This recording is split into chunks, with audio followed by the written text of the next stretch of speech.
She was 6 months pregnant when her husband came home at midnight with another woman's lipstick on his neck.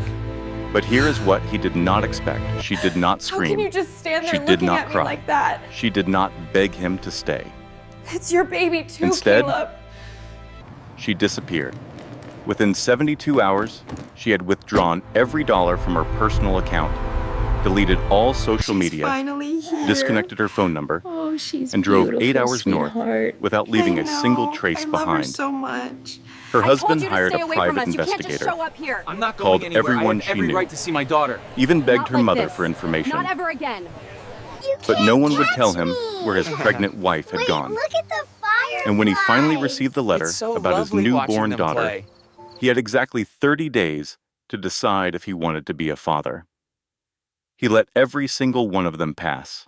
But what happened next, when they accidentally met face to face at a farmer's market 3 years later, with his mistress standing right beside him and his daughter in her arms, that moment changed everything. This is not just a story about betrayal. This is a story about what happens when a woman stops waiting to be chosen and starts choosing herself. Value statement. If you have ever been made to feel like you are not enough, if you have ever wondered whether walking away makes you weak or strong, this story will show you the truth. Sometimes the bravest thing you will ever do is close the door on someone who refuses to walk through it. Meaning of the story. This is for every woman who has been told she was giving up when she was really just waking up. For every mother who built a life with her own 2 hands when someone else walked away. For everyone who learned that choosing yourself is not selfish. It is survival. The coral lipstick on my husband's collar was not my shade. It was not even close.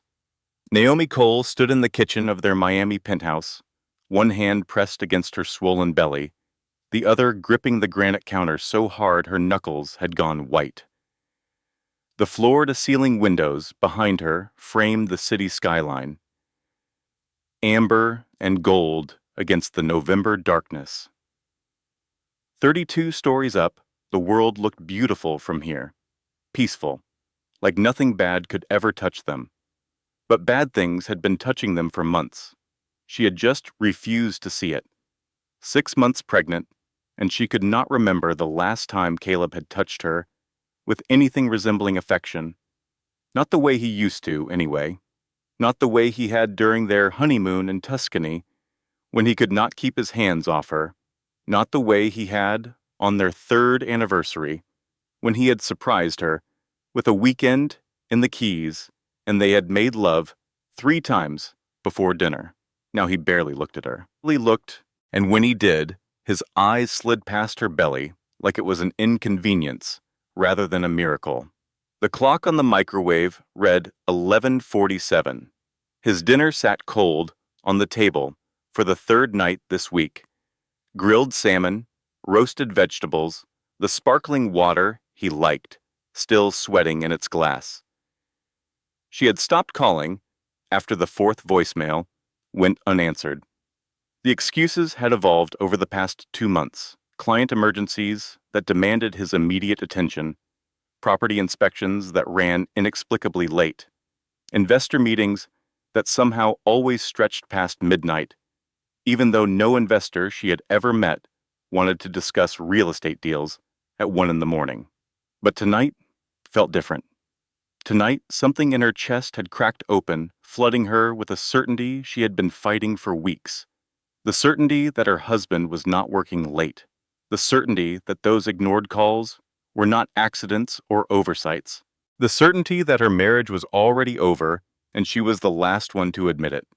She had known, she realized now, deep down in that place where women keep the truths they are not ready to face. She had known for weeks, maybe longer. The late nights that started right after she announced the pregnancy. The sudden obsession with the gym. The new cologne she did not recognize. The way he flinched when she reached for his phone. All the signs had been there. She had just chosen not to see them.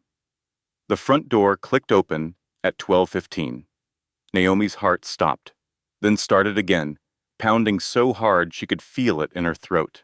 She turned slowly from the window, her hands instinctively moving to cradle her belly, protecting the baby from what was coming, even though she did not know yet exactly what that would be.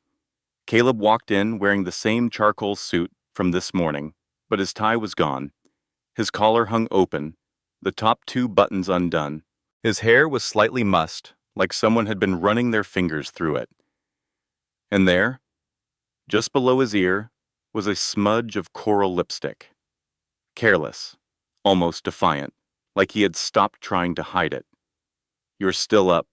His voice carried no warmth, just mild irritation, as if her presence in their home was an inconvenience, as if she was the one who had done something wrong by waiting for him. Naomi turned fully to face him. Her reflection in the dark window behind her showed a woman she barely recognized, swollen, exhausted, eyes red from tears she had been fighting all night.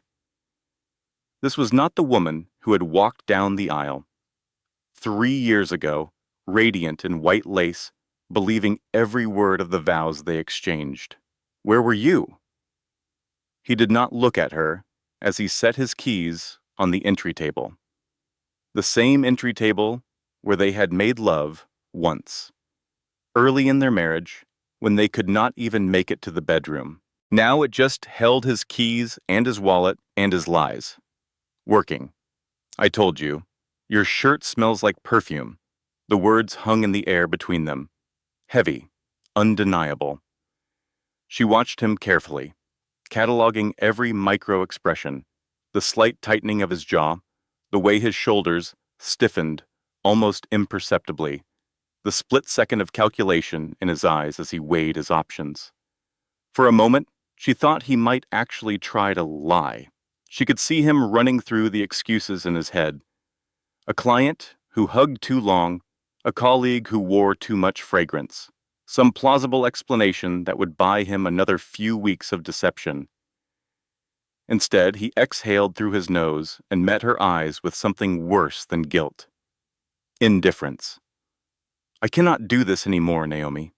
The baby kicked hard against her ribs, a sharp, sudden movement that made her gasp. She wrapped both arms around her stomach as if she could shield her child from what was coming, as if her body could protect this tiny life from the devastation about to rain down on their world. Cannot do what? This.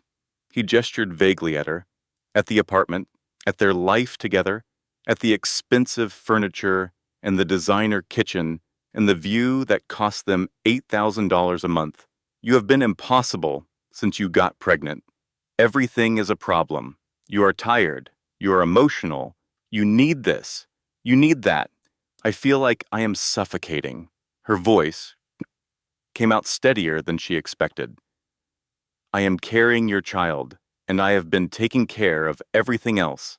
The bills, the mortgage, your doctor appointments that I have to remind you about, the nursery that I have been designing alone because you are never here." She took a breath, fighting to keep her voice level. "Meanwhile, you act like I am the villain because I still have a business to run. You have lipstick on your neck." Caleb touched the spot, looked at his fingers, then shrugged with a casualness that made her stomach turn, like they were discussing what to have for dinner. Like he was not about to detonate a bomb in the middle of their life. "Her name is Alyssa. She makes me feel alive again. The simplicity of it, the casual cruelty. It hit harder than any screaming match could have." Naomi felt the words land like physical blows, each one driving the air from her lungs. Alyssa. She had a name now. This woman who had stolen her husband. This woman who had been touching him, kissing him, doing things that were supposed to be reserved for their marriage. She was not just a suspicion anymore. She was real. She had a name. You are choosing her. It was not a question. She already knew the answer. Had known it, probably, from the moment she saw that lipstick stain on his collar. Caleb walked to the bar cart and poured himself 2 fingers of whiskey, the same Macallan she had bought him for his birthday last year when she still believed in them. He drank it like he was celebrating, like this confession was a relief rather than a betrayal. I am choosing to live, not just exist in this apartment watching you turn into someone I do not recognize. I did not change. Naomi heard her voice crack and hated herself for it, hated that he could still make her weak, still make her doubt herself. I am pregnant with your baby. You changed the second you saw those 2 lines. His voice rose now, months of resentment spilling out in a torrent she had not expected. Everything became about the pregnancy, about what you needed, what you could not do, how tired you were. When is the last time you asked about my day? When is the last time you smiled at me without looking exhausted? She wanted to scream that she was growing a human being, that her body was being rearranged from the inside, that she woke up every morning nauseous and fell asleep every night with her spine on fire, that she had given up wine and sushi and sleeping on her back and 100 other small pleasures because she was building their child, their future. But the word stuck in her throat because somewhere, buried under the anger, was a horrible recognition. She had stopped fighting for them, maybe because she had already felt him slipping away. Maybe because some part of her had known that no amount of effort could save a marriage that one person had already abandoned. So that is it? Her voice cracked again. You are leaving? Caleb drained his whiskey on one swallow. I am going to stay with Alyssa for a while. We can figure out the details later. Details? She laughed, a broken sound that echoed off the high ceilings. Our baby is a detail now? He paused at the door, his back to her. For a second, she thought he might turn around, might remember the man who had proposed on a sunset cruise, champagne in hand and tears in his eyes, who had cried when they saw the ultrasound for the first time, who had held her hair back when morning sickness hit at the worst moments, who had promised forever with his grandmother's ring and his whole heart. But he just opened the door. I will send someone for my things next week. The door closed with a soft click that echoed louder than any slam. Naomi stood frozen in the kitchen, her reflection ghostly in the dark window. Outside, Miami glittered and pulsed with life. Cars and lights, and people living their ordinary Friday nights, completely unaware that her world had just ended. Inside, the apartment felt like a tomb. She walked to the bedroom in a daze, sat on the edge of the mattress, stared at Caleb's pillow, still dented from this morning, still smelling faintly of his shampoo. He had kissed her forehead before leaving, a perfunctory gesture, the kind of kiss you give when you are already gone but have not yet found the courage to say so.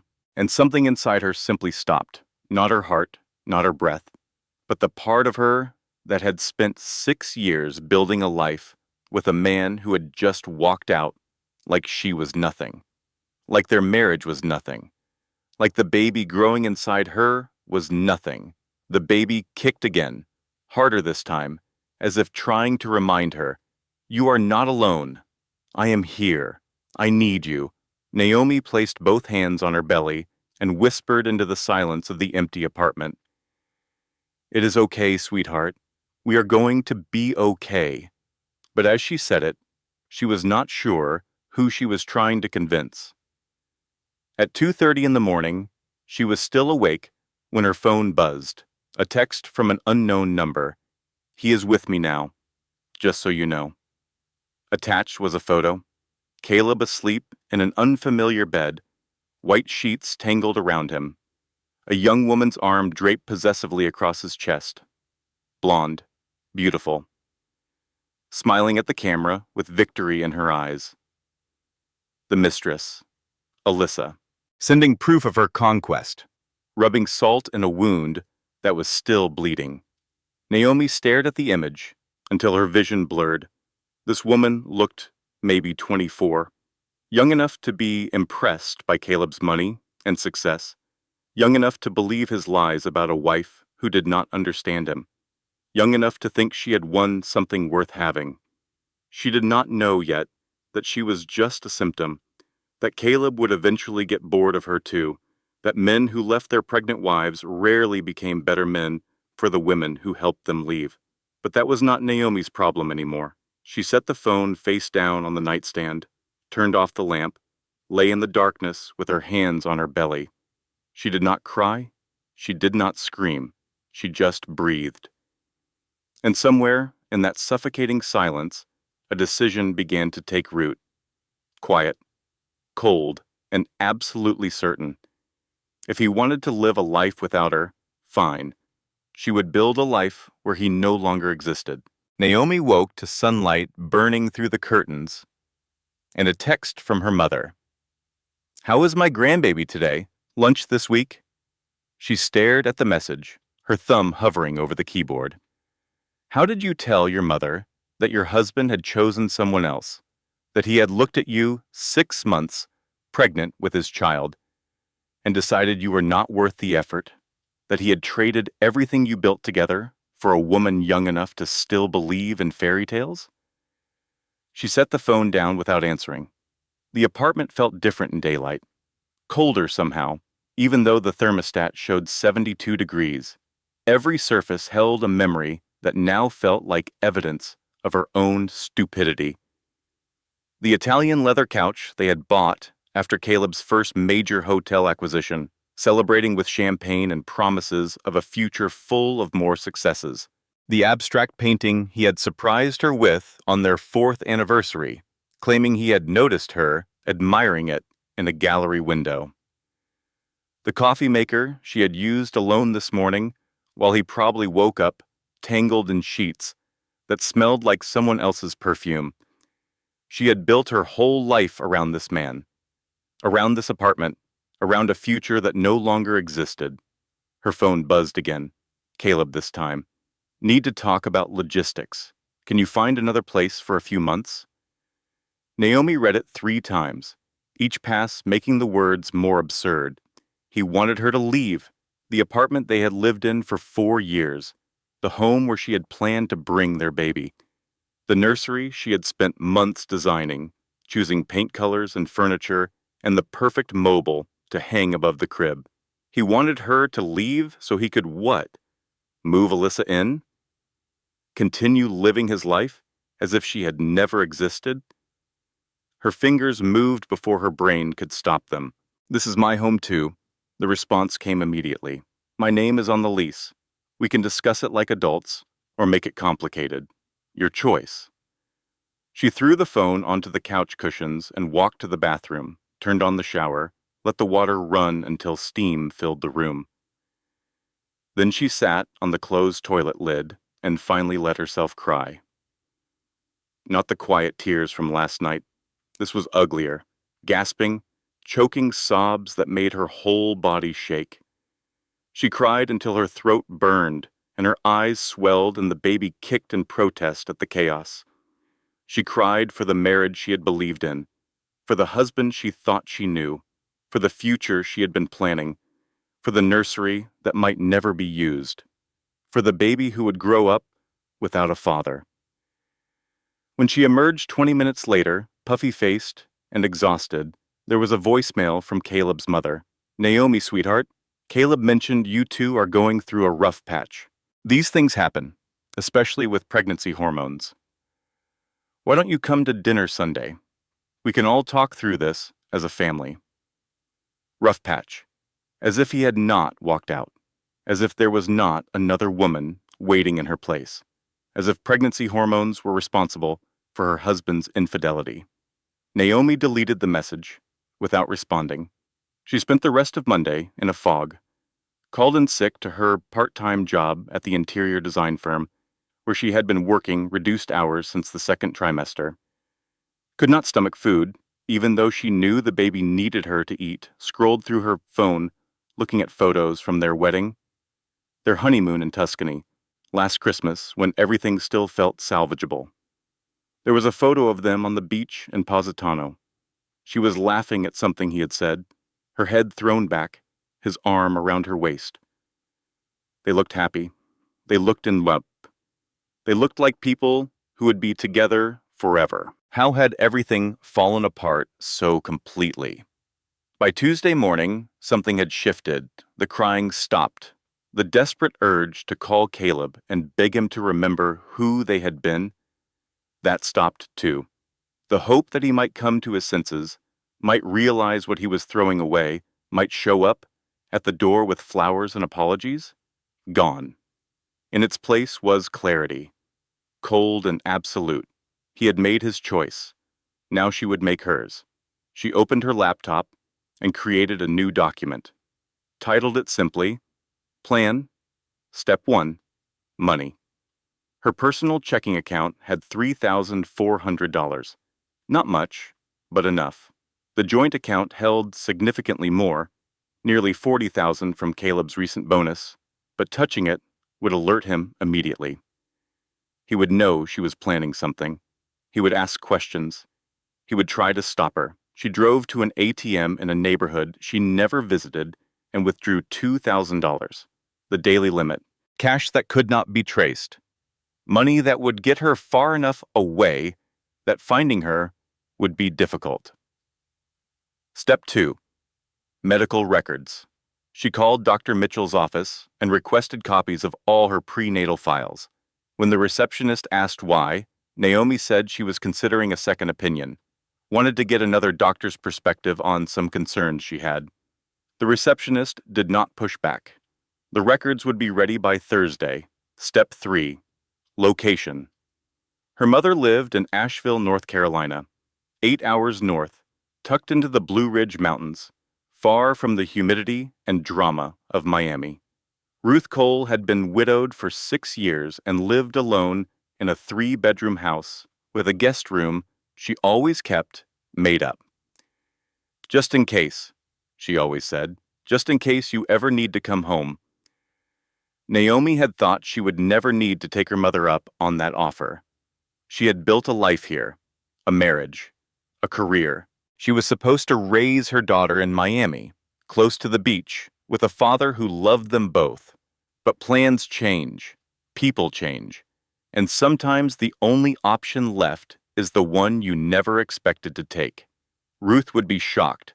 She would have questions, a lot of questions. But she would never turn away her daughter, never turn away her grandchild. That was the one thing Naomi knew for certain. Step 4. Disappear. No forwarding address, no social media updates, no trail for Caleb to follow. Block his number, block his family's numbers. Block mutual friends who might report back to him, intentionally or not. Delete Instagram, where she had been posting pregnancy updates. Delete Facebook, where their wedding photos still lived. Erase every digital footprint that could lead him to her. Let him wonder where she went. Let him worry about whether she was okay. Let him feel even a fraction of the abandonment he had so casually inflicted on her. She was not doing this for revenge. She told herself that anyway. She was doing this for survival, for protection, for the baby who deserved a mother strong enough to walk away from someone who did not want them. Wednesday afternoon, Naomi packed 2 suitcases while Caleb was presumably at work, or with Alyssa. She did not know which, and she no longer cared. Into the first suitcase went maternity clothes, comfortable pants with stretchy waistbands, loose tops that accommodated her growing belly, a few nice outfits for job interviews if it came to that, underwear, socks, the fuzzy robe her mother had given her last Christmas. Into the second suitcase went documents, her birth certificate, social security card, insurance information, the prenatal records she had picked up from Dr. Mitchell's office, her passport, even though she had no plans to leave the country, her laptop, a few photos from before the marriage, before Caleb, before everything fell apart. She left behind everything that did not matter. The designer handbags he had bought her for birthdays and anniversaries. The jewelry, including the engagement ring she placed carefully on the kitchen counter. The framed photos that now felt like lies. She was folding a sweater, the gray cashmere one her mother had knitted for her 2 years ago, when her phone rang. Caleb. She almost did not answer. What was there left to say? But some masochistic part of her needed to hear his voice one more time, needed confirmation that the man she had married was truly gone. What? Jesus, Naomi. I have been trying to reach you. He sounded irritated. Not concerned, not apologetic, just irritated. Like she was a task he needed to check off his list. Did you get my text about the apartment? I got it. And I will be out by Friday. Silence on the other end. She could hear him processing this information. She imagined his face, the slight furrow of confusion. He had expected her to fight, to beg, to make this difficult. Okay? His voice was cautious now. Good. That is good. We can arrange a time for you to get the rest of your stuff once you are settled. Sure? Another pause. Are you okay? You sound weird. The question was so absurd she almost laughed. Here was a man who had abandoned his pregnant wife for his mistress, asking if she was okay. As if he had any right to ask. As if her well-being was still his concern. I am pregnant and my husband left me for a 24-year-old. How should I sound? Do not be dramatic. This is not permanent. We just need space to figure things out. There it was, the delusion that somehow, eventually, she would forgive him. That she would wait patiently while he explored his options. That, when he got bored of Alyssa, bored of the freedom, bored of the life, without responsibility, she would still be here, ready to take him back. Grateful for whatever scraps of attention he decided to throw her way. Where are you going to stay? He asked. Does it matter? I mean, you are still carrying my kid. I should probably know where you are. My kid. Not our kid. Not our baby. My kid. Like a possession. Like something that belonged to him rather than something they had created together. I will let you know. She lied. Naomi. She hung up, blocked his number, turned off her location services, deleted Instagram, where her last post was a photo of the nursery she had been designing, deleted Facebook, where 800 friends would probably hear Caleb's version of events and believe every word. Within 15 minutes, the pregnant wife had erased herself from the digital map of Caleb Cole's life. Thursday morning, she picked up her medical records, stopped at the bank, and withdrew the last 400 from her account, closing it entirely. Bought a prepaid phone at a convenience store, the kind that did not require identification or contracts. Transferred only 3 contacts into the new phone. Her mother, her doctor, and her childhood best friend, Simone Walker, who lived in Oregon and had never particularly liked Caleb. She texted Simone first. Cal and I are done. I am leaving Miami. Do not tell anyone where I am. I will explain later. Simone's response came in seconds, which meant she had been expecting this. Or at least was not surprised. Say less. I never trusted that man anyway. You need anything? Just silence. You got it. Love you, girl. Whatever you need. Then she called her mother. Ruth answered on the second ring, breathless, like she had been gardening or walking or doing any of the 100 activities that kept her busy in retirement. Naomi, sweetheart, I was starting to worry. You have not returned my texts. Mom. Her voice cracked despite her best efforts. Can I come home? The pause lasted only a heartbeat. Of course, what happened? I will tell you when I get there. I am leaving tomorrow morning. Tomorrow? Naomi, what is going on? Is the baby okay? The baby is fine. I just need to come home. Please, Mom, I just need you to say yes. Yes. Always yes. No matter what. You know that. Ruth's voice was fierce now, protective. Drive safe. Call me when you are on the road. I will have your room ready. Naomi exhaled for what felt like the first time in days. I love you. I love you more. See you soon, baby girl."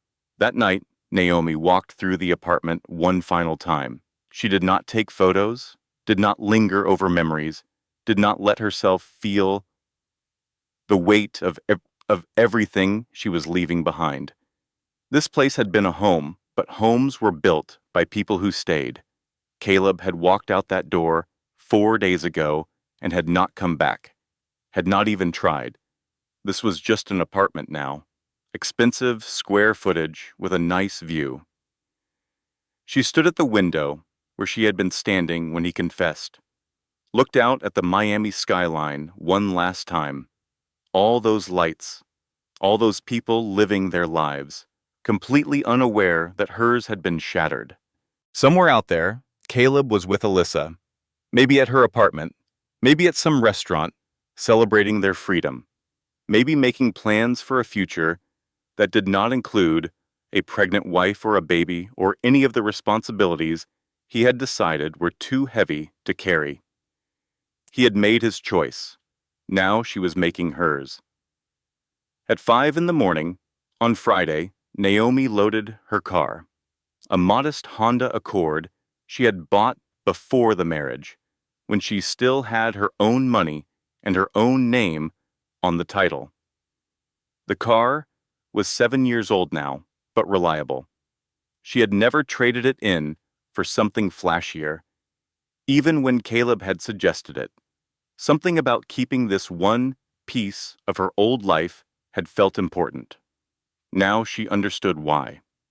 The sky was still dark, the city sleeping off another night of excess. The parking garage was empty except for her. The sound of her suitcase wheels echoed off the concrete walls as she made her way to her car. She did not leave a note, did not turn back for one last look. Just started the engine, pulled onto the empty street, and drove north toward a future Caleb Cole would never be part of. Her phone, the old one, the one he knew, she left on the kitchen counter. Screen dark and silent. The last thing he would see if he came looking. Nothing, just absence, just proof that she had existed, and then chose not to. The drive to Asheville took 8 hours. 8 hours of interstate highways and gas station breaks, and her back screaming in protest. 8 hours of the baby doing gymnastics against her bladder, forcing her to stop every hour. 8 hours of talk radio and audiobooks and long stretches of silence where she let herself think about everything that had happened. She cried somewhere in Georgia. Not the ugly, gasping sobs from the bathroom, just quiet tears that slid down her cheeks as she drove. Grief for the life she was leaving behind. Fear of the life she was driving toward. Relief that she was finally doing something instead of waiting for Caleb to decide her fate.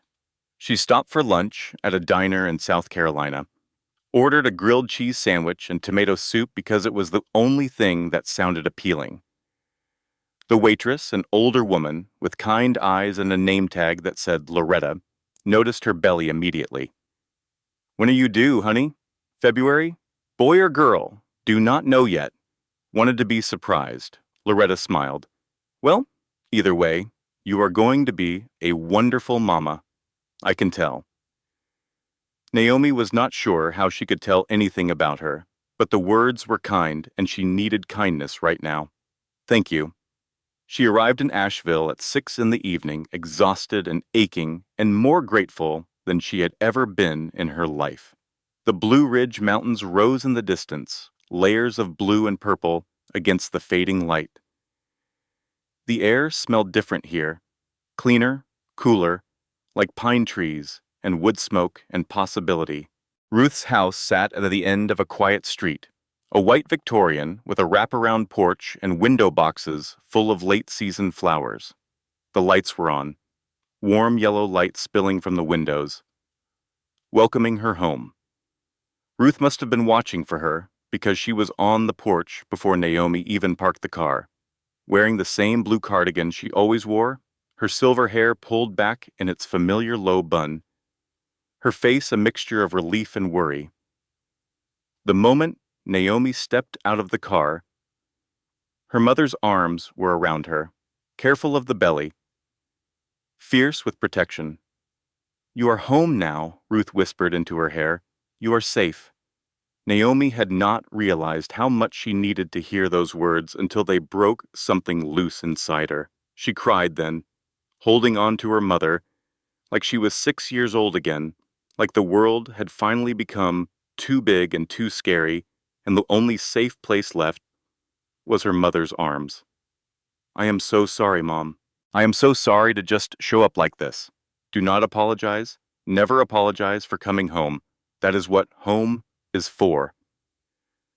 They stood like that for a long time, two women on a porch in the growing darkness, holding each other up. Caleb did not notice she was gone until Saturday afternoon. He had spent Friday night at Alyssa's apartment, a trendy loft in Wynwood with exposed brick and string lights that she thought made everything look aesthetic. They had ordered Thai food, watched some Netflix series she was obsessed with, had sex that felt more like performance than connection, though Caleb did not want to admit that to himself. Saturday morning, Alyssa made mimosas and talked about a music festival in Tulum. "We should go. Just get away from all this stress, you know?" Caleb had nodded absently, checking his phone. No messages from Naomi. Good. Maybe she was finally accepting reality. Maybe she had realized that fighting him would only make things harder for everyone. Maybe she was packing her things like a reasonable adult. It was not until 3 in the afternoon, when he drove back to the penthouse to grab some work files, that the wrongness hit him. The apartment was too quiet. Not the quiet of someone sleeping or reading in another room. The quiet of complete absence. The kind of quiet that settles into a space when no one has been there for days. "Naomi?" His voice echoed off the walls. Nothing. He walked through the living room, kitchen, noticed the cold dinner still on the table, now covered in a film of dried residue, noticed her phone on the counter. That was strange. Naomi never left without her phone. He moved to the bedroom. The closet doors were open, hangers bare where her clothes had been. Her toiletries gone from the bathroom, the framed photo of them at Niagara Falls, the one she had insisted on keeping on the nightstand, missing. His chest tightened. She had actually left. That was when he saw it. Her engagement ring on the kitchen counter, sitting next to her abandoned phone. The diamond caught the afternoon light, winking at him like an accusation. He picked up the phone, pressed the power button. Dead battery. Caleb plugged it in and waited for it to boot up. His mind racing through possibilities. She had gone to stay with a friend. She had checked into a hotel. She was making a point, trying to scare him, and would be back by tomorrow. When the phone finally came to life, the lock screen showed 47 missed calls, most of them from him over the past few days. Texts asking where she was, growing increasingly frantic. He tried her passcode. It still worked. Inside, nothing unusual. No dramatic goodbye texts drafted and unsent. No clues to where she had gone. No forwarding address or flight confirmation or hotel reservation. He called her number from his own phone. "The number you have dialed is no longer in service." His stomach dropped. He tried again. Same message. She had disconnected her phone. Actually disconnected it. Not just blocked him. Not just turned it off. The number no longer existed. His pregnant wife had cut contact completely and vanished without a trace. Caleb stood in the kitchen, her dead phone in one hand, his own pressed to his ear, and felt the first real tremor of panic. By Sunday morning, the panic had metastasized into full-blown dread. He had called everyone he could think of. Her coworkers, who said she had called in sick all week and they had not heard from her since. Her boss, who sounded annoyed that Caleb was bothering her on the weekend and said Naomi had requested an indefinite leave of absence. The two friends Naomi still saw occasionally, both of whom claimed they had not heard from her. One of them, a woman named Jessica, had paused a beat too long before answering, which meant she was lying, which meant she knew something. But when he pushed, she hung up on him. He drove to the interior design firm where Naomi worked, even though it was closed, peered through the windows like some kind of stalker, as if she might materialize at her desk, as if this was all a misunderstanding, and she had just gone to work early and forgotten to tell him. Nothing. The office was dark, empty, mocking him with its normalcy. Alyssa was getting irritated. Why are you so obsessed with this? She left. That is what you wanted, right?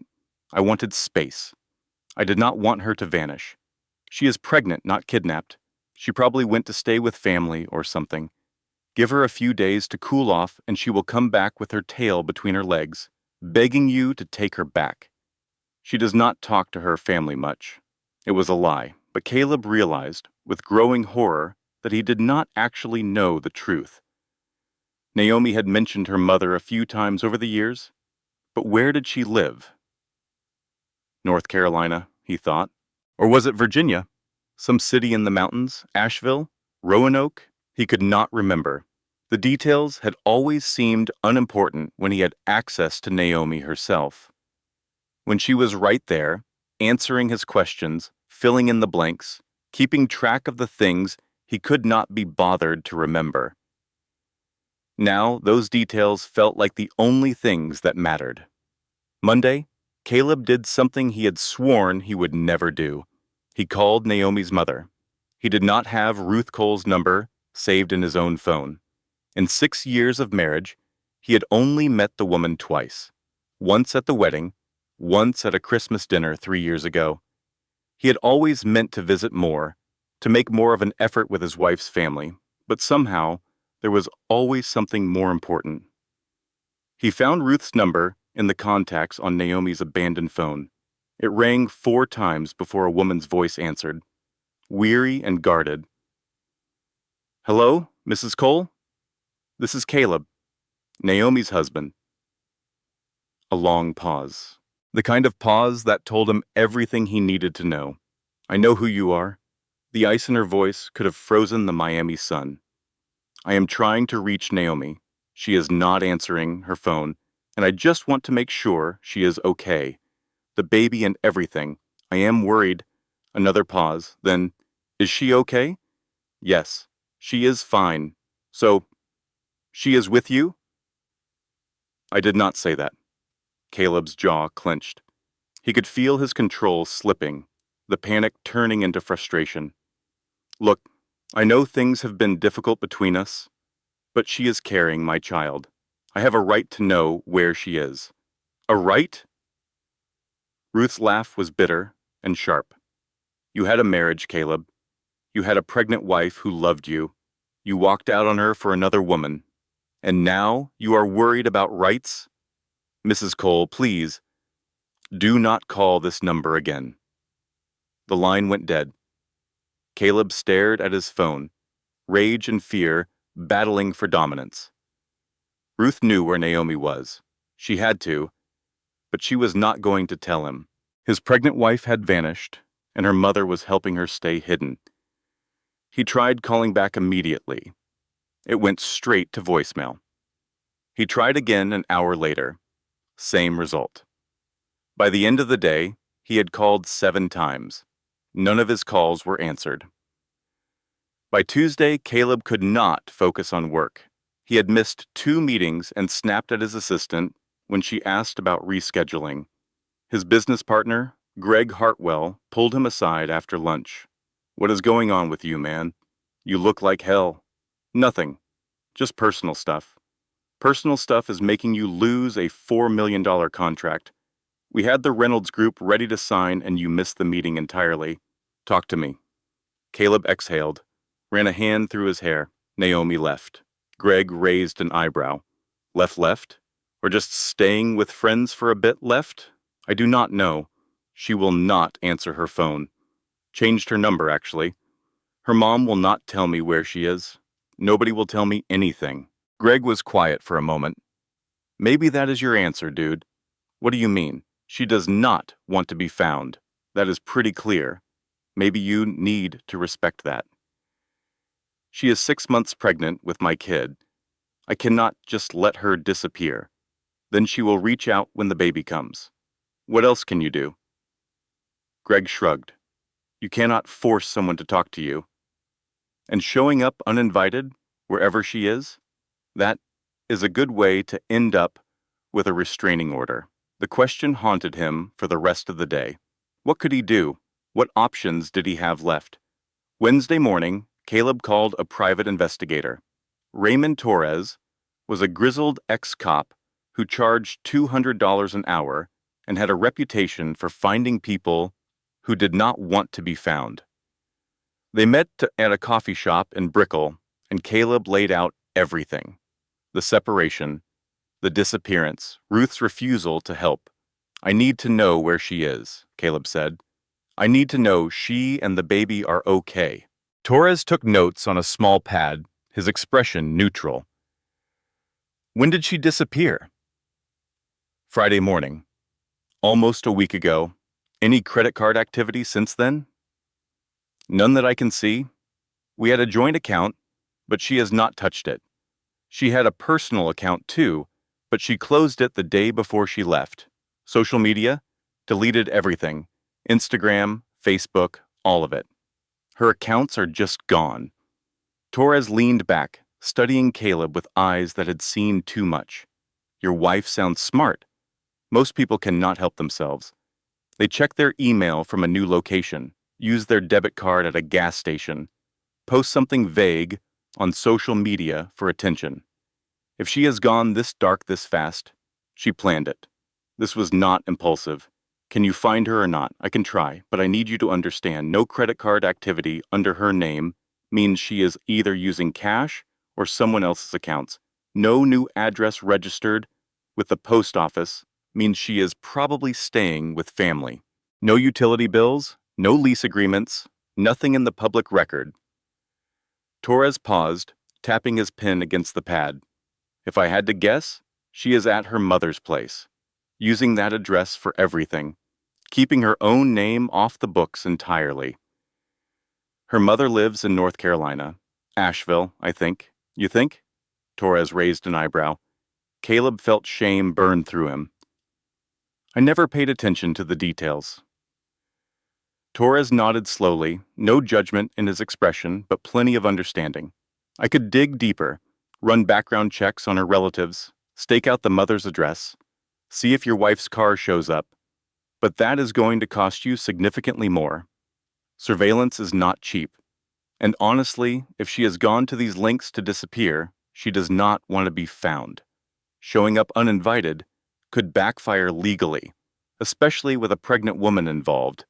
Courts take that kind of thing very seriously. Caleb sat with that for a long moment. The idea of showing up at Ruth's door, forcing a confrontation, dragging Naomi back into his orbit through sheer persistence and expensive investigators. But what would that accomplish? She had made her position clear, and forcing himself into her life, stalking her essentially, would only prove her right about who he was, would only confirm every terrible thing she probably believed about him. How much have I already spent with today's consultation? About 600. Stop the search, Caleb said quietly. Torres raised an eyebrow. You sure? She does not want to be found, and I am not going to hunt her down like some kind of stalker. I am not doing that. Caleb stood up, reaching for his wallet to pay the bill. Whatever she thinks of me, I am not that person. After Torres left, Caleb sat in the coffee shop for another hour, staring at his phone. He had lost her, not because he could not find her, because she had made sure he could not. And the worst part? He was not sure he blamed her. Asheville welcomed Naomi with rain, not the violent summer storms of Miami, all thunder and lightning and drama, just a steady mountain drizzle that misted the windshield and softened the edges of everything. The kind of rain that felt like a cleansing, like the sky itself was washing away the old life and making room for something new. She had arrived Friday evening, exhausted from 8 hours of driving with only gas station breaks. Her back was screaming in protest. The baby had been doing gymnastics against her bladder for the last 100 miles. She had not eaten anything since that grilled cheese in South Carolina, and even that felt like it had happened in another lifetime.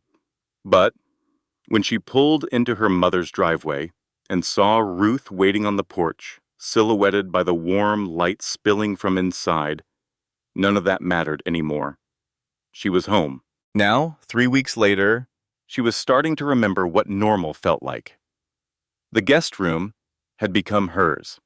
Ruth had cleared out the closet, moving boxes of old photo albums and Christmas decorations to the attic, had bought prenatal vitamins and put them on the nightstand, had found a local doctor who had an opening and made the first appointment herself. Dr. Sarah Reese was younger than her Miami physician, maybe mid-30s, with kind eyes and zero judgment when Naomi explained she had relocated suddenly and needed to transfer her care. "Baby looks healthy," Dr. Reese said at the first appointment, moving the ultrasound wand across Naomi's belly. "Strong heartbeat, good positioning. You are doing everything right." Everything right. The words had made Naomi want to laugh. She had lost her marriage, her home, her entire life plan. She was living in her childhood bedroom at 32, pregnant and alone, starting over with nothing but 2 suitcases and her mother's generosity. But sure, she was doing everything right. Still, there was something healing about Asheville's slower rhythm. Ruth worked part-time at a bookstore downtown, so Naomi had the house to herself most mornings. She started walking the neighborhood when the weather allowed, gradually building her stamina back up. The mountain air felt cleaner than Miami's humidity, easier to breathe, like her lungs could finally expand all the way. She found herself noticing things she had not noticed in years. The way the light changed throughout the day, painting the mountains in different shades of blue and gold. The sound of birds in the morning, actual birds, not just seagulls fighting over garbage. The smell of her mother's coffee, brewing at 6 a.m., the same brand she had been drinking since Naomi was a child. Small things, ordinary things, but they added up to something that felt almost like peace. She had not told anyone except Simone where she was. Her phone, the new prepaid one, held exactly 5 contacts. She had deleted social media entirely, which meant she had no idea what Caleb was doing or saying or thinking. And for the first time in weeks, that felt like a relief rather than a loss. But not everyone was supportive. Ruth's brother, Uncle Frank, had called the second week. Ruth had tried to deflect, but Frank had insisted on speaking to Naomi directly. "So you just left?" His voice carried that particular judgment only family could deliver, without even trying. Not even attempting to work things out? Naomi gripped the phone tighter. "He cheated on me, Uncle Frank, while I was pregnant. Marriage is hard, Naomi. You think your aunt and I did not have rough patches? Everyone goes through difficult times.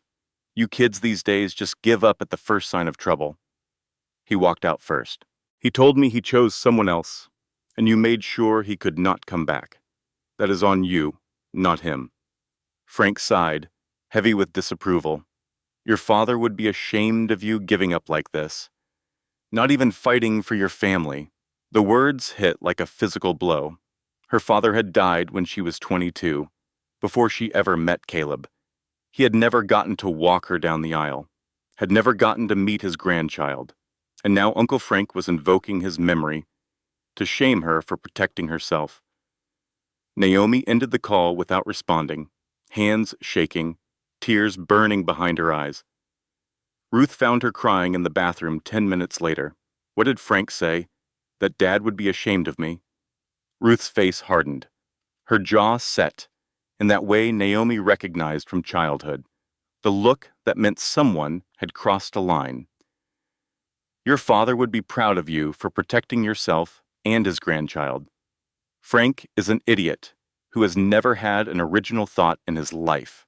He stayed in a miserable marriage for 40 years because he was too scared to leave, and now he thinks everyone should suffer the same way. Ignore him. But the word stuck. Giving up, not fighting for your family. Was she running away or running toward something better? Some nights, lying in bed, with her hands on her belly, she was not entirely sure. If you are listening to this story and you have ever been told you are giving up for leaving a bad situation, I want you to hear something. Walking away from someone who hurts you is not giving up. It is choosing yourself. And sometimes choosing yourself is the bravest thing you will ever do. A few days later, Ruth's neighbor Pauline stopped by with a casserole. She was an older woman, maybe 70, with silver hair and a no-nonsense attitude. She noticed Naomi's belly immediately. "When are you due, honey?" "February. And the father? Is he in the picture?" Naomi hesitated, then said simply, "He is not." Pauline had nodded with the knowing sympathy of someone who had heard that story before. No follow-up questions, no judgment, no attempt to convince her that she needed a man to be complete. "Well, you have got your mama.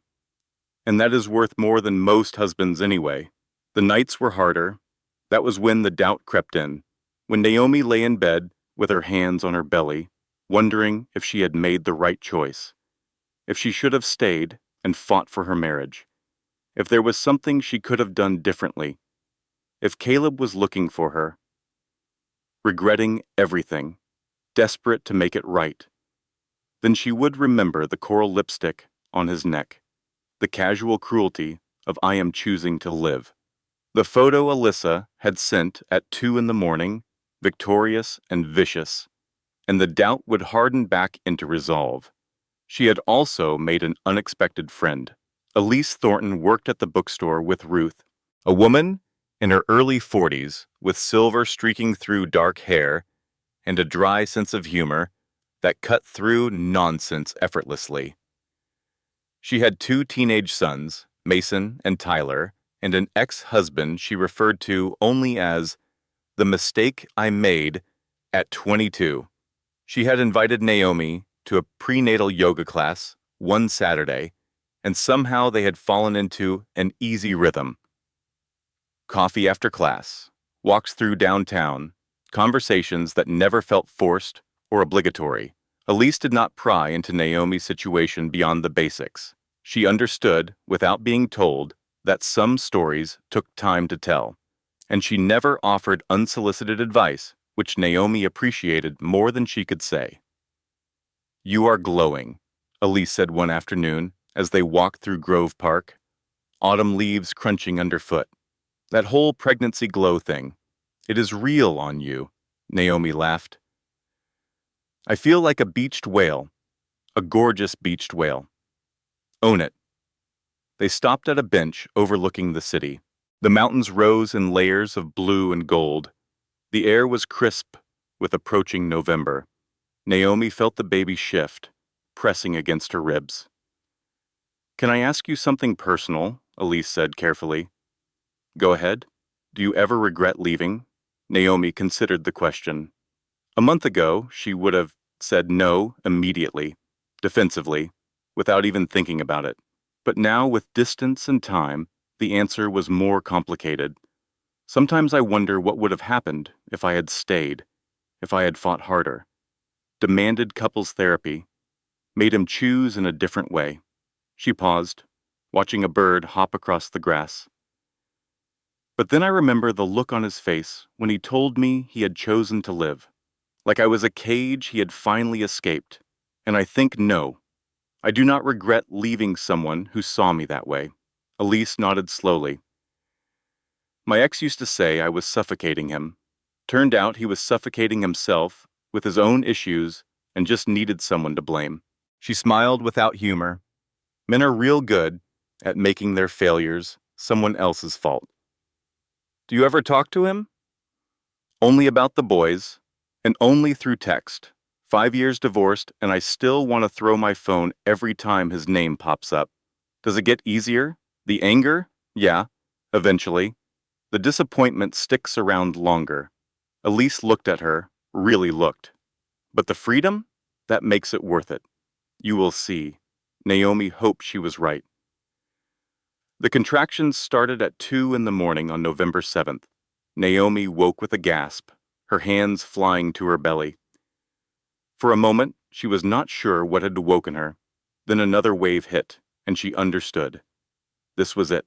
The baby was coming. "Mom!" she called out, her voice shakier than she wanted it to be. "Mom, I think it is time." Ruth appeared in the doorway within seconds, already pulling on a cardigan. Her face was calm, but alert. The face of a woman who had done this before. How far apart? I do not know. I just woke up. Okay. Breathe. Time the next one. The next contraction came 7 minutes later. Then 6. Then 4. They moved with practiced efficiency. Hospital bag, already packed and waiting by the door, car keys on the hook. Ruth calling Dr. Reese's answering service, while Naomi breathed through another contraction in the passenger seat. The drive to Mission Hospital took 15 minutes. By the time they arrived, the contractions were 4 minutes apart, and Naomi's calm was fraying at the edges. A nurse named Joy Brennan wheeled her into a delivery room and helped her into a gown. She was an older woman with a gentle voice and hands that had clearly done this thousands of times. "You are doing great, honey. How far dilated were you at your last appointment?" 3 centimeters. Well, let us see where we are now. The next 6 hours blurred together, contractions that felt like her body was trying to turn itself inside out. Ruth holding her hand, coaching her breathing, reminding her that she was strong enough to do this. Dr. Reese arriving at 6 in the morning with coffee and encouragement. The decision to use an epidural when the pain became unbearable. And then, at 8:43 in the morning, a sound that changed everything. The sharp, angry cry of a newborn. "It is a girl," Dr. Reese said, placing the baby on Naomi's chest. A perfect, healthy girl. Naomi looked down at the tiny, furious creature in her arms. Red-faced, covered in vernix, eyes scrunched shut against the brightness of the world. Absolutely beautiful. "Hi, baby," she whispered. "I am your mom." The baby quieted at her voice, blinking up with unfocused dark eyes, and Naomi understood, for the first time, why people said love at first sight was real. She had built this human, carried her through heartbreak and uncertainty and fear, and now she was here, breathing, warm, alive, hers. Ruth stood beside them, tears streaming down her face. "She is perfect, sweetheart. What is her name?" Naomi had thought about this for weeks, considered family names, meaningful words, anything that felt significant enough for the gravity of the moment. But in the end, the answer was simple. Lily. Her name is Lily Ruth Cole. After you. Ruth's voice broke. "After me? You saved us both. It only felt right." For the next hour, Naomi held her daughter, while nurses bustled around them, while Ruth took photos, while the reality of motherhood settled over her like a weight and a gift simultaneously. The nurse returned with paperwork. "We need information for the birth certificate. Father's name?" Naomi looked at Lily's sleeping face, at the tiny fingers curled around her thumb, at this perfect creature who deserved everything good in the world. "Just put my name. She is mine." The nurse hesitated. "You are sure? You can always amend it later if circumstances change." "I am sure." The space where Caleb's name should have been would remain blank, and Naomi was at peace with that. The first weeks of motherhood were the hardest thing she had ever done. Lily needed her every 2 hours around the clock. Sleep became a distant memory, something other people did. people without newborns. Her body was still healing from the delivery. Her hormones were everywhere, making her cry at commercials and laugh at nothing and feel every emotion with devastating intensity. "Is it supposed to be this hard?" she asked Ruth one morning, Lily screaming against her shoulder despite being fed, changed, and burped. Ruth smiled with the knowing exhaustion of someone who had survived it. "Every single minute. And then one day, you will miss it. I cannot imagine missing this." "You will. I promise." Ruth had been a lifesaver those first weeks, moving the bassinet into Naomi's room, bringing water and snacks during midnight feedings, holding Lily so Naomi could shower for 10 precious minutes, reminding her, when she felt like a failure, that every mother felt this way and that it did not mean she was doing anything wrong. Elise had warned her about this too. "Fourth trimester is brutal," she had said over coffee 2 weeks before the birth. "Your hormones are everywhere. You are healing. The baby is adjusting. Give yourself permission to fall apart a little. It does not mean you are weak. It means you are human." So Naomi did. She fell apart. She cried while folding tiny onesies, cried when Lily smiled in her sleep, cried watching Ruth rock her granddaughter while humming off key lullabies, cried in the shower, cried in the car, cried at 3 in the morning when Lily would not stop fussing and Naomi felt like the worst mother in the world. And sometimes, late at night, when the house was quiet except for Lily's breathing, Naomi cried because Caleb would never know this, would never see his daughter's face, or feel the weight of her in his arms, would never hear her first cry, or her first laugh, or her first word. That grief surprised her, not for herself, but for Lily. For the father-daughter relationship that would never exist because he had chosen poorly and she had chosen self-preservation. 6 weeks after the birth, Naomi consulted an attorney. Jennifer Patterson was a no-nonsense woman in her 50s with silver hair and sharp eyes. She specialized in family law and came highly recommended by one of Ruth's friends. "You have a few options," Jennifer explained, spreading papers across her desk. "You can pursue child support, which you are entitled to regardless of your relationship status. You can seek sole custody, which given his abandonment should not be difficult, or you can do neither and simply move forward with your life. What would you recommend? That depends on what you want. If you want him out of your life completely, we need to notify him of the birth and give him a window to respond. If he does not contest custody within 30 days, you have full legal rights. No strings, no complications, no him. And if he does contest, then we fight. But honestly, men who abandon pregnant wives rarely show up to fight for custody. It is too much work, too much responsibility, everything they were running from in the first place." Naomi thought about this, about Caleb, about the man who had walked out without looking back. Would he fight for Lily? Would he even want to? She did not think so. But she had been wrong about him before. Send the notification. Give him his 30 days. Let him decide if he wants to be a father. The letter went out the following week. In Miami, Caleb received it on a Wednesday afternoon in December. He was in a meeting with potential investors when his assistant knocked on the conference room door. "I am sorry to interrupt, but there is a courier here who says it is urgent." Caleb excused himself, irritated. In the lobby stood a man with a clipboard and a manila envelope marked confidential. "Caleb Cole?" "That is me. Sign here." He signed, took the envelope, and waited until he was back in his office to open it. Inside were legal documents from a firm in North Carolina, Patterson and Associates, family law. His heart stopped. The cover letter was brief and devastating. "Dear Mr. Cole, We represent Naomi Elizabeth Cole in matters relating to the dissolution of your marriage and matters of child custody. Please be advised that on November 7th, Mrs. Cole gave birth to a healthy daughter. She is formally notifying you of the birth as required by North Carolina state law.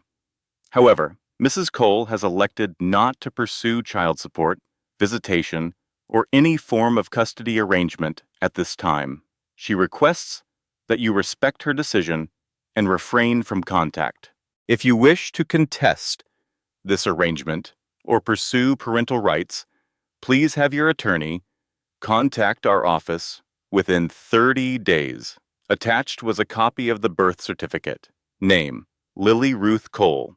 Date of birth, November 7th. Mother, Naomi Elizabeth Cole. Father, blank. The space where his name should have been, the line that would have connected him legally to his daughter. Empty, as if he did not exist, as if he had never mattered. Caleb read the letter again, then again, his hands trembling. A daughter. He had a daughter named Lily, who was 6 weeks old, and he had missed everything. The birth, the first cry, the first night home, every single moment that defined early fatherhood. And Naomi had done it deliberately. Not out of spite, the letter made clear, but out of choice. She did not want his money, did not want his involvement, did not want him. The rejection was so absolute it felt physical. He had 30 days to decide. 30 days to fight for parental rights. 30 days to become the father he should have been from the beginning. The deadline came and went. Caleb drafted responses, deleted them, picked up the phone to call an attorney, set it down again, drove halfway to the airport before turning around. In the end, he did nothing. And nothing, it turned out, was its own kind of answer. 6 months after the deadline passed, Naomi's life had found a rhythm. She had taken a part-time position at a design firm in downtown Asheville. They had been looking for someone to handle residential consultations, and her portfolio, even outdated by 2 years, had impressed them enough to take a chance. The pay was modest, but it came with flexibility she desperately needed. She could bring Lily to the office when necessary, could work from home 3 days a week, could leave early for pediatrician appointments without guilt trips or passive-aggressive emails. Her boss, Jenna Crawford, was a woman in her 50s who had raised 3 kids while building the firm from nothing. She understood that motherhood and career were not competing priorities. They were intertwined realities that required accommodation, not apology. "How is the Morrison project coming?" Jenna asked during their weekly check-in. "Lily content in a playpen in the corner?" "Good. They approved the kitchen redesign. I am sourcing countertop samples this week." "And you are still okay with the timeline?" "Absolutely. Lily's sleep schedule is finally consistent, so I can focus during nap times." Jenna smiled. "You are doing great work, Naomi. Do not think I have not noticed." The validation felt foreign. Good, but foreign. Caleb had never asked about her work beyond surface-level interest, had never celebrated her wins or supported her growth. She had forgotten what it felt like to be seen professionally, not just as someone's wife or someone's mother. Lily was 8 months old now, crawling everywhere, babbling consonant sounds that were not quite words, but were definitely communication, destroying any illusion Naomi had about baby-proofing being optional. She had her mother's dark curls and her father's serious expression, though Naomi tried not to think about that second part too often. "She has got your energy," Jenna said one afternoon, watching Lily attempt to climb out of the playpen. "She gets that from her grandmother." Naomi laughed. "Not from me. I was apparently a very calm baby." "Please. You run your own projects and raise her solo. That takes plenty of energy." But the piece was about to shatter. It started innocently enough. Ruth's sister Claire lived in Tampa, just 2 hours from Miami. She had been asking for months to meet Lily. Just 3 days, Ruth had suggested. Claire has that big house on the water. Lily can play in the yard. You need a break from routine. Naomi had hesitated. Tampa was close enough to Miami to feel dangerous. Close enough that she might run into someone who knew Caleb. Close enough that word might get back to him about where she was living. But Lily was 10 months old now, and Ruth was right. They both needed a change of scenery. So they packed the car on a Friday morning in August and drove south. What Naomi did not know was that Claire had mentioned her at a charity luncheon 2 weeks earlier, seated next to Diane Cole, Caleb's mother. Ruth says Naomi is doing wonderfully, Claire had said, not realizing the full context of what she was revealing. The baby is thriving. Lily, I think her name is. She is apparently crawling now, getting into everything. Diane had frozen, her fork halfway to her mouth. Crawling? She is crawling? Oh yes, quite the little explorer, Ruth says. Such a joy to have them in the house. Claire had continued eating, oblivious to the bomb she had just detonated. Diane had spent the rest of the luncheon in a daze, her mind racing through implications and possibilities. That evening, Diane had called Caleb for the first time in 3 months. You need to tell me the truth about all of it. So he did. The abandonment, the affair, the birth, the deadline, the choice to walk away. Everything he had been hiding, everything he had been avoiding, came pouring out in a confession that lasted nearly an hour. Diane listened in silence, and when he finished, her voice was cold. You have a daughter who is crawling, Caleb, learning the world, taking her first steps toward becoming a person, and you chose not to be there for any of it. I chose what I thought was best. You chose what was easiest, just like you did when you left Naomi, just like you have done your entire life when things got difficult. Diane's voice cracked. I did not raise you to be this person. Mom, do not call me until you have figured out how to take responsibility for what you have done. And I do not mean paying child support or sending birthday cards. I mean actually confronting the fact that you destroyed a family because you were too selfish to do the hard work of being a husband and father. She hung up. And 2 weeks later, fate brought them all to the same farmer's market in Tampa. Sunday morning at the downtown Tampa farmer's market was supposed to be peaceful. Live music drifted from a stage near the entrance. Fresh produce and handmade crafts filled booth after booth. Families wandered the aisles, sampling local honey and organic vegetables. Lily was delighting in all the colors and sounds from her carrier on Naomi's chest, reaching out to grab at everything within range. Claire had promised it would be relaxing, family-friendly, a perfect Sunday morning activity. What Claire had not mentioned was that she had casually told her friend Diane about the market, and Diane had mentioned it to Caleb, who happened to be in Tampa meeting with investors. The Sandersons, Richard, and Margaret, a $15 million hotel deal that could save Caleb's struggling business. And Alyssa had insisted on coming. I deserve to be there, she had said that morning, applying lipstick in the hotel mirror. You have been avoiding me for weeks. This is my chance to show you what a good partner I can be.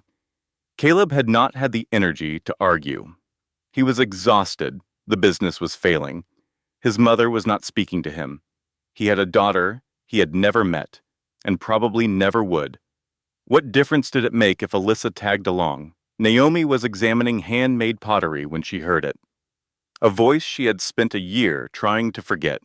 She turned before her brain could stop her. And there he was, Caleb Cole, 30 feet away, holding a basket of vegetables, talking to an older couple who looked like investors. And beside him, perfectly polished, smiling with poisonous sweetness, was Alyssa. Their eyes met across the crowd. Everything stopped. The market noise faded. The heat disappeared. For one suspended moment, it was just the two of them and the weight of everything unsaid. Caleb's face went through a series of expressions. Shock, recognition, pain, something that might have been hope. Then his eyes dropped to the carrier on Naomi's chest, to Lily, his daughter, the one he had never met, the one whose existence he had chosen to ignore. Dark curls visible above the carrier's edge, one small hand gripping Naomi's shirt. Those serious eyes, studying the world with intense focus. Caleb went white. Time seemed to slow down. Naomi watched Caleb's face change as he processed what he was seeing. His daughter, the child he had abandoned, the baby he had chosen not to fight for. Lily was oblivious, of course, 10 months old and fascinated by the colorful booth displays around them. She had no idea that the man staring at her from across the crowd was her father. Had no idea that this moment was about to change everything. Alyssa followed Caleb's gaze. Her expression shifted from confusion to calculation to something uglier. Recognition, understanding. "Oh my God," Alyssa said, loud enough to carry across the crowd. "Is that your—" "Do not," Naomi said sharply. The word came out harder than she intended, edged with a year of suppressed fury. But Caleb was already moving forward, the investors forgotten, muscle memory overriding common sense. He looked like a man in a trance, drawn towards something he could not resist. "Naomi," his voice cracked on her name. "I just need to—" Ruth appeared beside Naomi instantly, protective and furious. Her mother had spent decades perfecting that particular expression, and she deployed it now with devastating effect. "You need to leave, now. I just want to see her. Just for a second, please." "You lost the right to ask that question." Naomi's voice was ice, cold and sharp and completely controlled. "Check the birth certificate. There is no father listed. Just me." Caleb flinched, like she had slapped him, the words landing exactly where she intended them to land. The older couple, Richard and Margaret Sanderson, had stopped browsing and were watching the scene unfold with visible discomfort. This was not the professional meeting they had been expecting. "Caleb," Richard said, carefully. "Is everything all right?"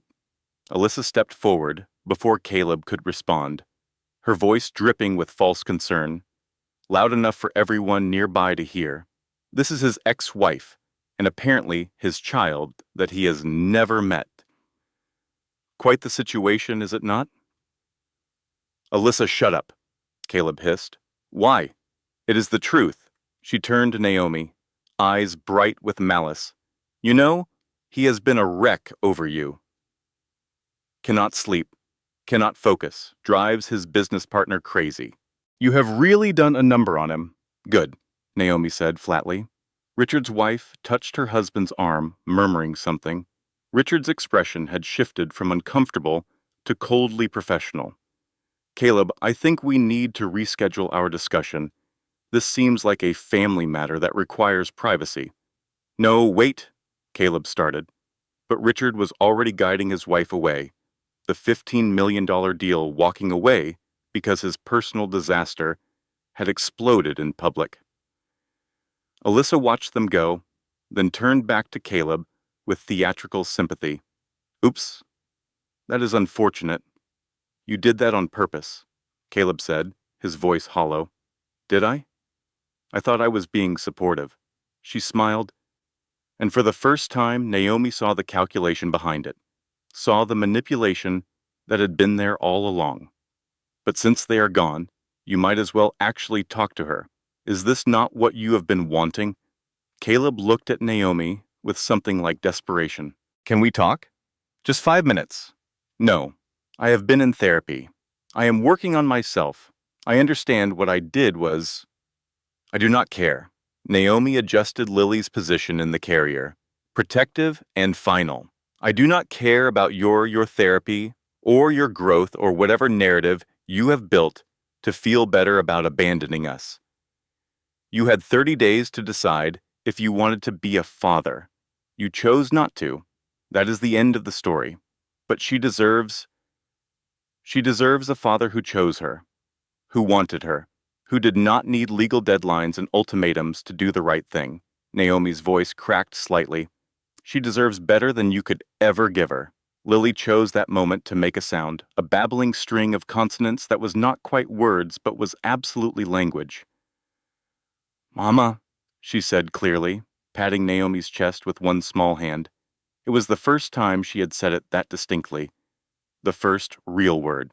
And it happened here, in this moment, in front of the man who would never hear it again. Naomi felt tears sting her eyes. "That is right, baby girl. Mama is here." Caleb watched this exchange like it was physically painful, his face crumpling in a way Naomi had never seen before, and she felt a savage satisfaction at his suffering. Good. Let him see what he had lost.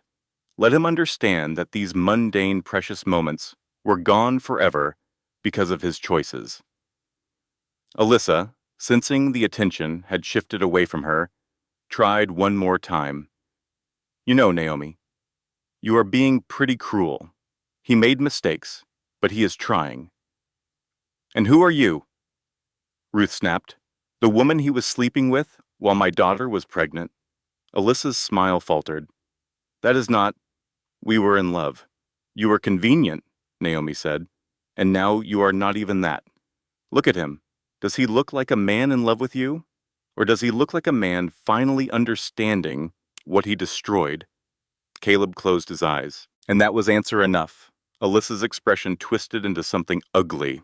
"You self-righteous. You think you are so perfect? You abandoned him too."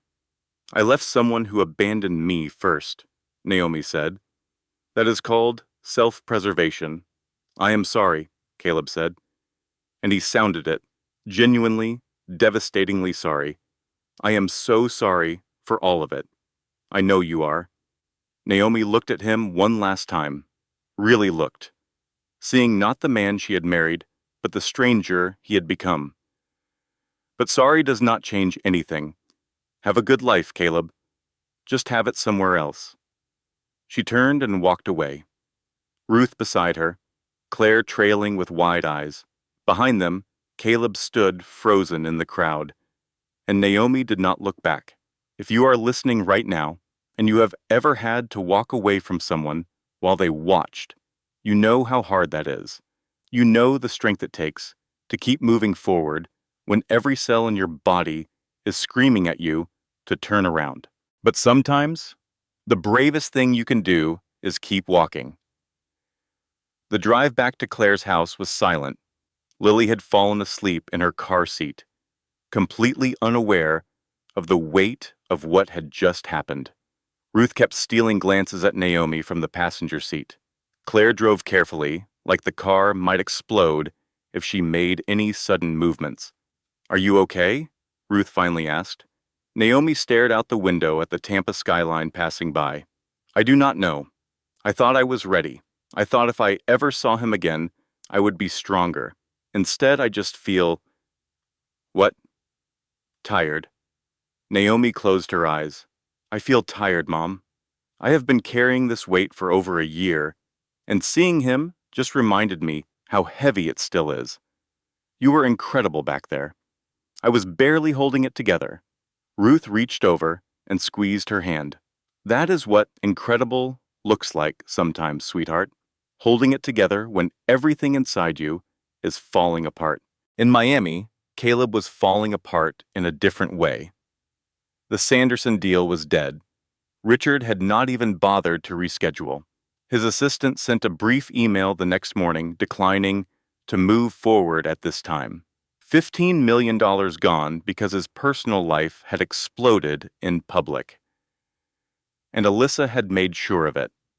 Back at his apartment after the market disaster, Caleb finally said what he should have said months ago. "We are done. Completely. Permanently." Alyssa's smile had turned ugly. "You are seriously doing this again? Over her? She left you, Caleb. She is gone, and you are throwing away what we have because you cannot let go of some woman who clearly does not want you. This is not about her. It is about you, about what you did today. What I did? I was being honest. Those investors deserved to know who they were getting into business with. You sabotaged a $15 million deal because you were jealous. I was not jealous. Alyssa had grabbed her things, movements sharp and furious. I was protecting you, showing you that you do not need that deal. You do not need any of them. You just need me. That is not protection. That is control. And I am done with it. You are going to regret this. Her eyes had gone cold, calculating. I will make sure of it. She was not bluffing. Over the next month, Alyssa waged a campaign of destruction, spreading rumors through Miami society, telling anyone who would listen that Caleb was unstable, that he had abandoned his pregnant wife, that he was having a breakdown, that he was not someone to be trusted with business or relationships or anything else. The whispers followed him everywhere. Business associates who used to return his calls stopped answering. Investors who had been interested in his projects suddenly had other priorities. Even people he considered friends started keeping their distance. Greg Hartwell, his business partner, pulled him aside one afternoon. I have had 3 different people ask me if you are okay, and not in a concerned way. In a should we be worried about doing business with him way. Alyssa, probably, but the damage is done. You need to get your life together, Caleb. Publicly. Show people you are stable. Professional, not whatever disaster she is painting you as. How am I supposed to do that when she has been telling everyone I am crazy by proving her wrong? Greg paused. And maybe by actually dealing with the Naomi situation instead of pretending it does not exist. That night, Caleb started seeing Dr. Barbara Hoffman. She was a therapist his mother had recommended months ago, before she stopped speaking to him.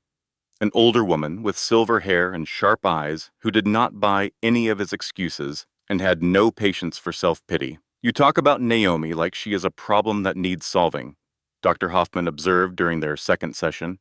But she is not a problem. She is a person you hurt who made a decision to protect herself.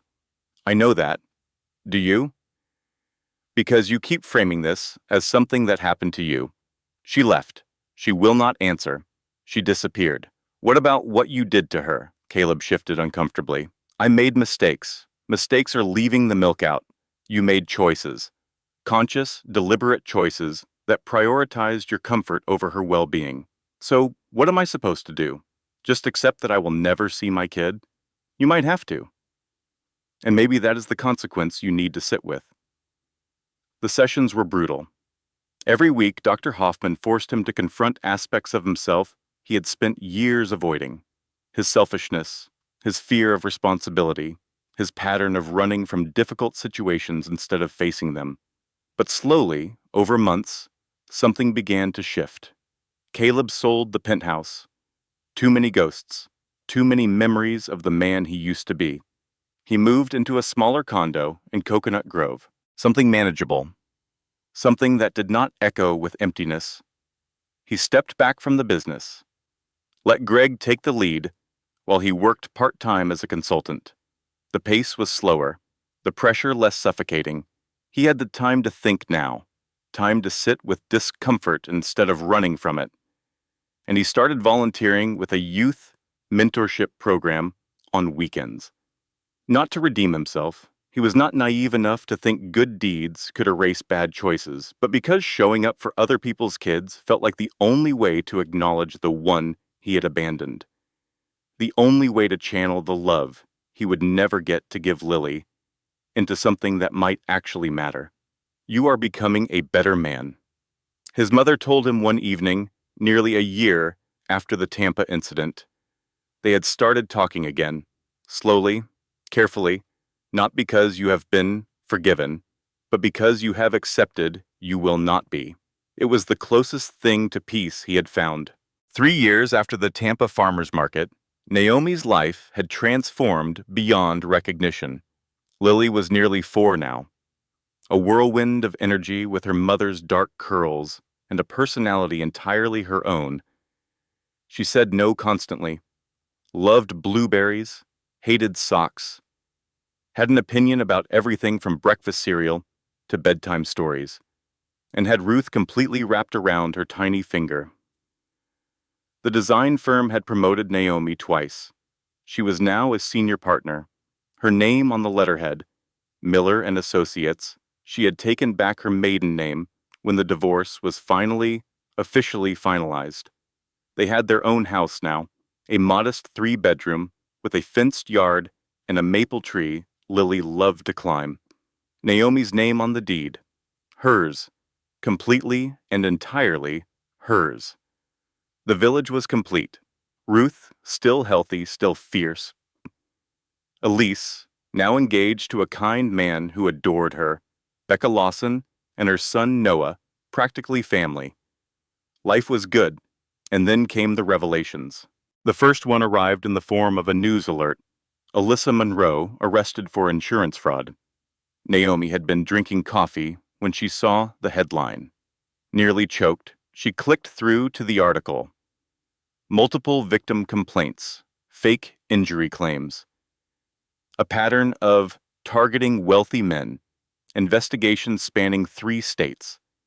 The twist that made everything click into place. Alyssa had not just been a mistress, she had been a con artist.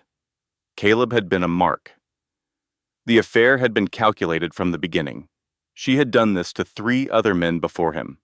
Naomi sat with that information for a long moment. She was not sure how to feel. Vindicated, because the woman who had helped destroy her marriage was finally facing consequences. Angry because Caleb had been so easily manipulated. Relieved because karma had finally caught up. Mostly, she just felt tired. Tired of anything connected to that chapter of her life. But the second revelation hit harder. Jennifer Patterson, her attorney, called on an otherwise ordinary Tuesday. "I should tell you something." Jennifer's voice was careful. After the 30-day deadline passed, Caleb's attorney reached out. Naomi's stomach dropped. He contested? No. That is the thing. He did not contest. He just asked if there was a way to set up an anonymous trust for Lily's education. No contact, no claim to her life, just contribution. Naomi sat down slowly. He wanted to give her money? Anonymously. Jennifer paused. "I told him you had declined support. He asked if he could donate to a children's charity in her name instead. Did he?" "He did. Every month since the deadline passed. Never missed one." The weight of this information settled over Naomi like something she could not quite name. He had not fought, but he had not forgotten. He had found a way to give without taking. Staying away was its own form of love. A flawed, imperfect love, but love nonetheless. She did not tell Lily. Not yet. Maybe not ever. But she knew now. The man who left was not quite the same as the man who stayed away. The third revelation came from an unexpected place.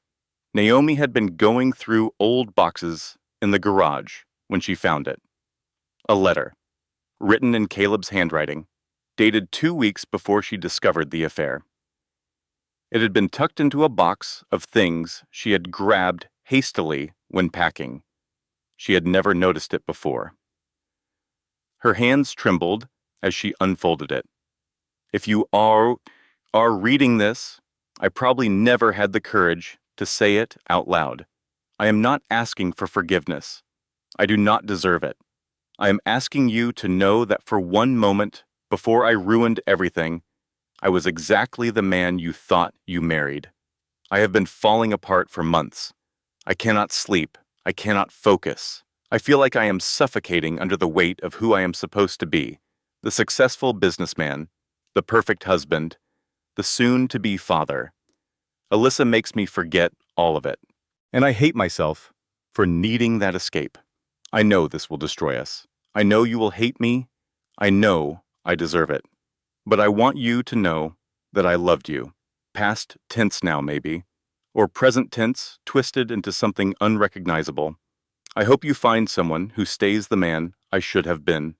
I hope Lily never knows the weight of what I could not carry. And I hope, somewhere, you are happy. Not happy despite me, just happy. That is all I have left to give. Naomi sat on the garage floor for a long time.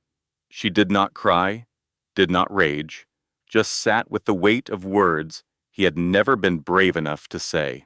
Some apologies arrive too late to change anything, but they can still close a door that was never quite shut. She folded the letter carefully, put it back in the box, and walked back into her life. If you have ever received an apology that came too late to matter, you know what this feels like. You know that sometimes understanding does not lead to forgiveness. And that is okay. Understanding and forgiveness are two different things. You can have one without the other. 7 years. That was how long it had been since the night Caleb walked out of the penthouse. Since Naomi packed 2 suitcases and drove 8 hours north. Since she became a different person entirely. Lily was 7 now. First grade at Asheville Elementary, missing her 2 front teeth, a whirlwind of energy and opinions who had somehow inherited both her mother's stubbornness and her grandmother's sharp wit. The elementary school parking lot buzzed with the controlled chaos of pickup time. Naomi pulled into her usual spot, the one near the maple tree that provided shade in summer. Through the windshield, she could see the double doors where first graders would flood out any minute. She had been doing this for over a year now. The school run, the packed lunches, the homework battles, the endless cycle of motherhood that was simultaneously exhausting and exhilarating. 5 years since she had been promoted to partner, her name on the letterhead now. Clients who specifically requested her, a reputation built on talent and hard work and showing up even when it was hard. 4 years since she had taken back her maiden name, Naomi Miller. It felt right, like reclaiming something she had lost, or maybe just becoming someone new. When the doors opened, children poured out like a wave, backpacks bouncing, voices carrying across the asphalt, the particular chaos of elementary school dismissal. Lily emerged third. Her backpack was almost as big as she was. Dark curls pulled into 2 puffball pigtails. A gap-toothed grin spreading across her face when she spotted Naomi's car. She ran over, yanking open the back door with the confidence of a kid who had never doubted she was loved. "Mom, guess what happened at recess?" "What happened, baby?" "Tommy Henderson said his dad could beat up anybody's dad." And I said, "I do not have a dad, but my mom could design a better house than his dad." And then he said, "That is not the same thing." But Mrs. Patterson said, "Actually, it kind of is." Naomi met her daughter's eyes in the rearview mirror, watching for pain or confusion. But Lily just grinned, gap-toothed and proud, completely unbothered. They had had the talk last year when Lily started asking why some kids had dads and she did not. Naomi had kept it simple, age-appropriate, honest without being cruel. "Your father and I were married once, but we were not good for each other. Before you were born, we decided to live separately. He has his life, and we have ours. That does not mean anything is wrong with you. It just means our family looks different, and different is okay." Lily had processed this with the straightforward logic of a 6-year-old. "So it is like Emma, whose parents are divorced?" "Sort of like that." "Okay, can I have a snack?" And that had been it. No trauma, no crisis. Just acceptance and a request for goldfish crackers. "Mrs. Patterson sounds smart," Naomi said now, pulling out of the parking lot. "She is," she said. "Families come in all shapes, and mine is a triangle. You, me, and Grandma Ruth. I like that. Me too. Can we stop at the park for 20 minutes? Then we need to get home for your homework. Deal." That evening, after dinner and homework, and the usual bedtime routine, Lily asked a question Naomi had been preparing for. "Mom, do you think my dad ever thinks about me?" They were sitting on Lily's bed, the nightlight casting soft shadows. Stuffed animals arranged in precise order because Lily had opinions about everything, including how her animals should sleep. Naomi's first instinct was to lie, to protect, to say something comforting and vague. But she had promised herself she would never lie to her daughter about the hard things. I think he probably does, Naomi said carefully. But thinking about someone is not the same as being there for them. Why is he not here then? Because being a parent is hard work. It means showing up even when you are tired, even when it is not fun, even when no one is watching. Your father was not ready to do that work. Lily processed this, her expression serious in a way that reminded Naomi, painfully, of Caleb. Was it because of me? No, baby. Never because of you.